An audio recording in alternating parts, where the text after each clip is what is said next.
We got a new Patreon request today. Today I review the movie Deadstream from the year 2022. What's the final grade? A through F, plus and minuses do count. Stick around to the end of the episode to find out. But before I hop into it, how can you send me a request to do? Put in the comment section below and I get to it as best I can. I also have Patreon, Zakka for $2 a month. Get the cut in front of everybody, get your review out way before it come out on Facebook and YouTube. Now let's go and get today's episode from Patreon member Steve Norman. He requests me to review the movie Deadstream for 2022.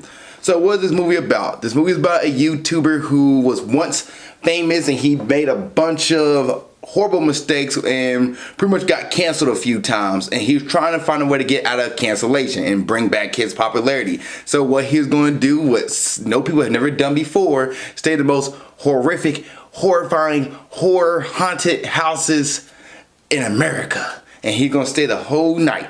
He goes into this house, he locks himself in, puts up cameras all throughout the building, and he also have a tripod and a GoPro on top to follow his whole reaction through everything. He's a streamer and he's gonna sit through this house and make it through the house and fight back the ghosts of the house.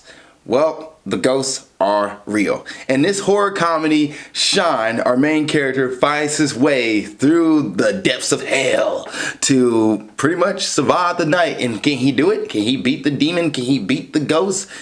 Well,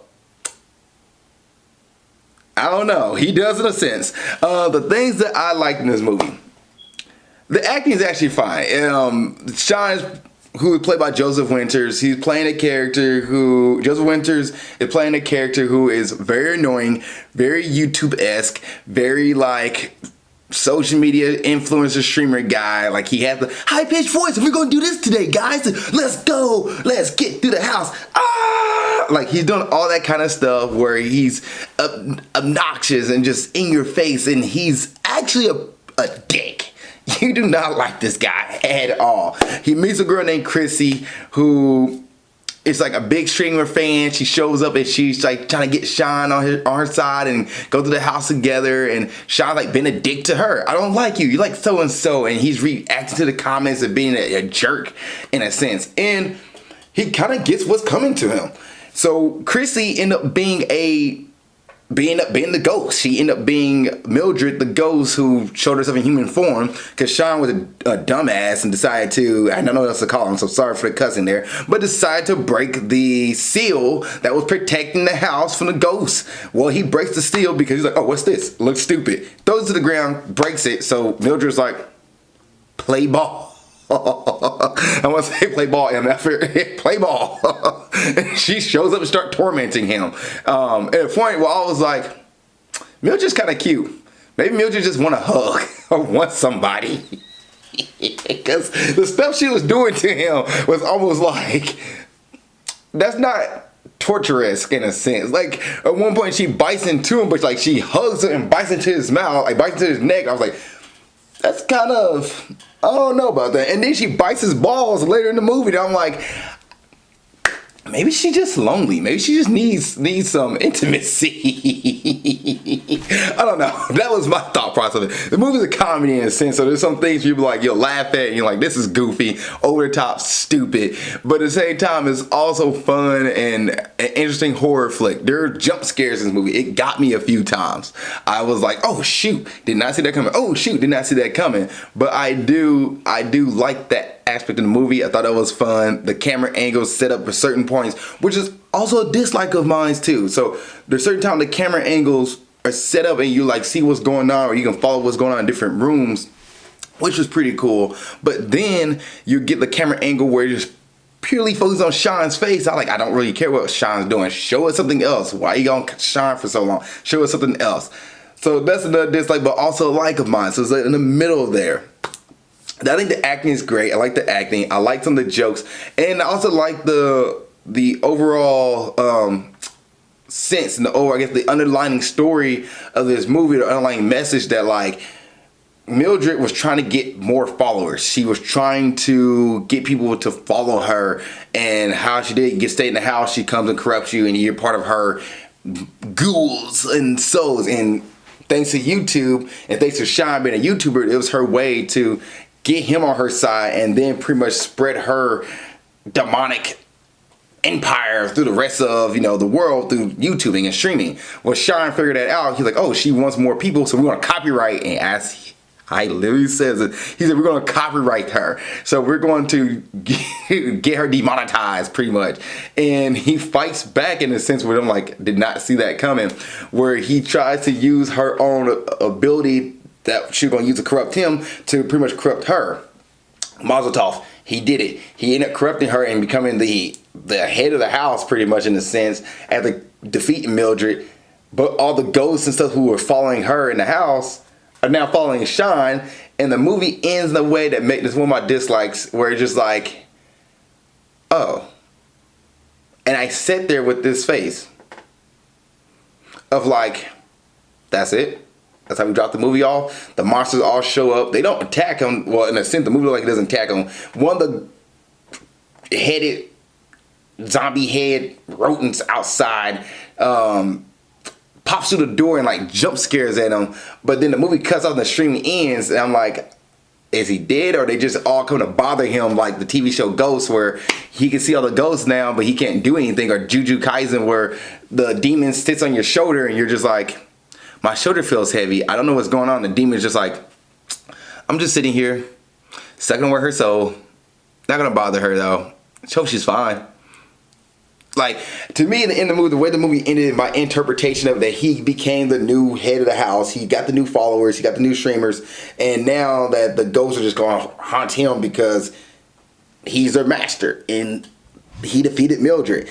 So the movie ends in that sense. And I was just left a little bit like, all right, well, cool beans. I felt deflated at the end of the movie. Another thing I dislike of mine was kind of like the pacing to the point where it got good. This movie's an hour and 30 minutes long, but for me, it didn't get good until 45 minutes into the movie. Like, it was a lot of build up, a lot of slow stuff, and getting annoyed by Sean and his whole thing, and him being a jerk, and then it really took a turn where I got invested until where Mildred attacks Sean. I was like, oh, we're in this now. Okay. I got jump scared. Okay, cool. Now I'm peaked. I went from sitting back in my chair to sitting up like a gamer. Like, it just got real. Let's get serious. And I was invested on how he was going to get out of this situation, or he's not going to get out of the situation. He's not a good guy, so I don't expect him to win. But let's see what happens here.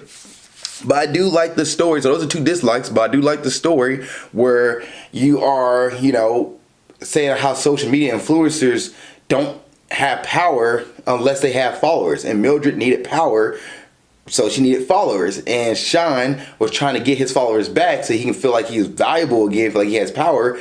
And it ended up corrupting him at the end of the day, which it corrupted him in real life. Like, the movie was showing how social media can corrupt people who are good people, but they want to get views and get followers. They'll do stupid stuff to try to get corrupt versus being their authentic selves and let people come and invest in them because they enjoy their time, versus people trying to see what the next dumb thing he's going to do or who else he's going to offend. And he said I was sorry, but he wasn't sorry until he was about to die, which is horrible because now you want to repent and be apologetic for things you're doing because you're at the end of your rope, not because you genuinely felt sorry and genuinely felt like you shouldn't have done those things to make fun of people and make fun of hurt people, or such thing that Sean did in this movie. So I do like that mentality. I do like that storyline that, like, social media, can't speak now.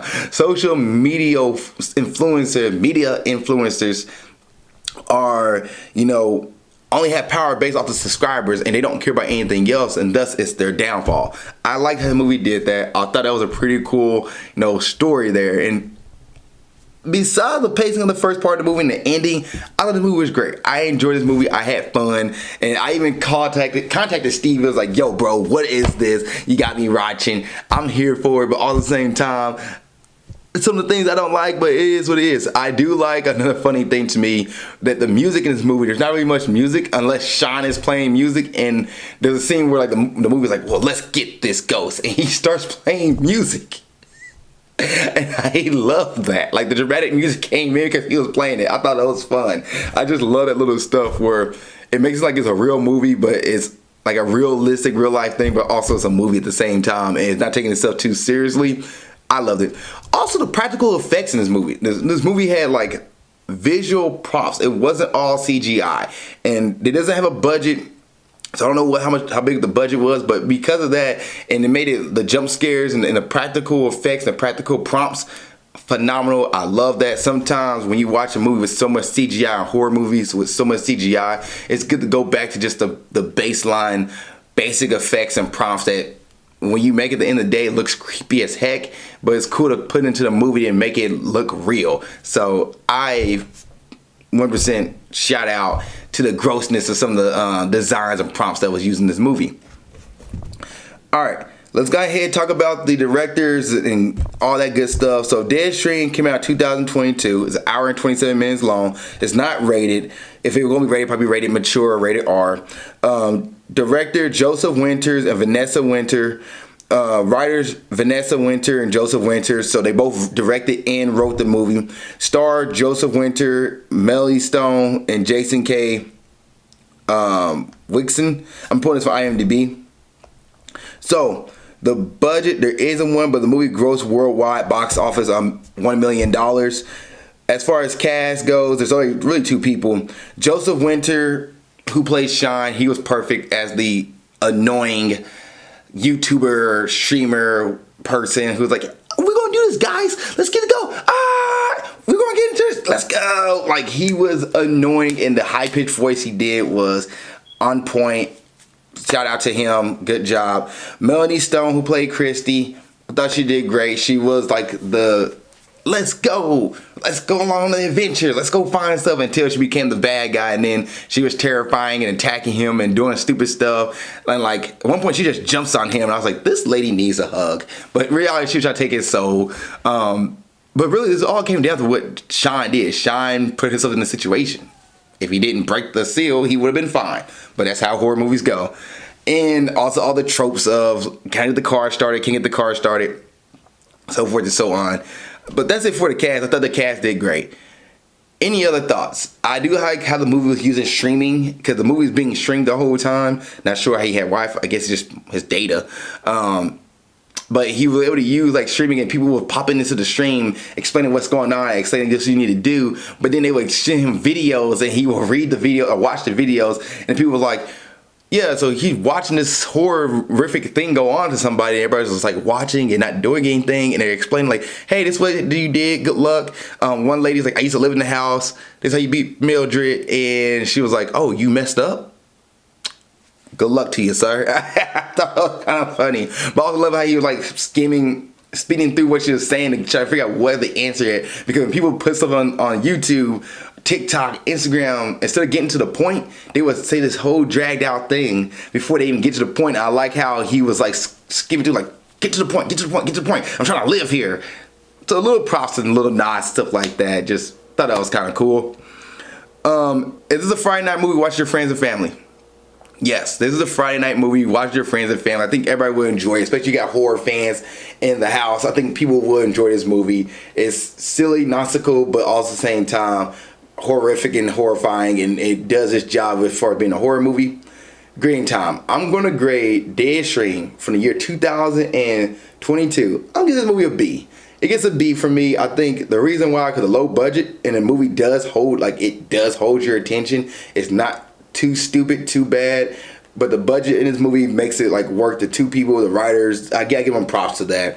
They did a good job. The only thing I think they could have done better was the pacing of it to get you more invested. I know it was a build-up because it's a horror movie, but the pacing going from 40 minutes in to bam, now we're in it for the next 30 minutes, and then the last part of the movie is just kind of like they had it there, and it was like, well, we're just gonna end it on a jump scare. And I'm like, all right, classic horror tropes. It's probably one of the first movies they made.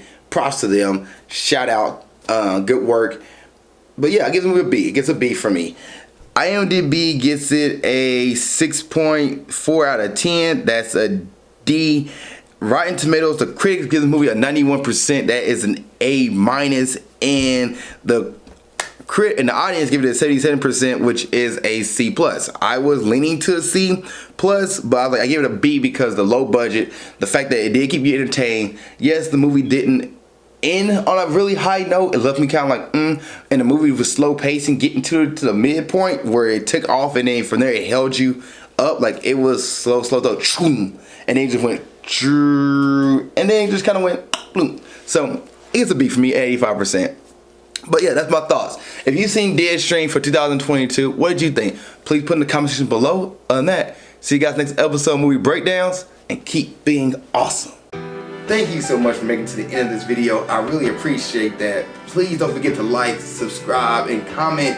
If there's a review you want me to watch or do, let me know. Please put it in the comment section below this video. Also, you want to watch the last episode of Movie Breakdowns, it's right there. Just gotta click on it and you'll be able to watch it.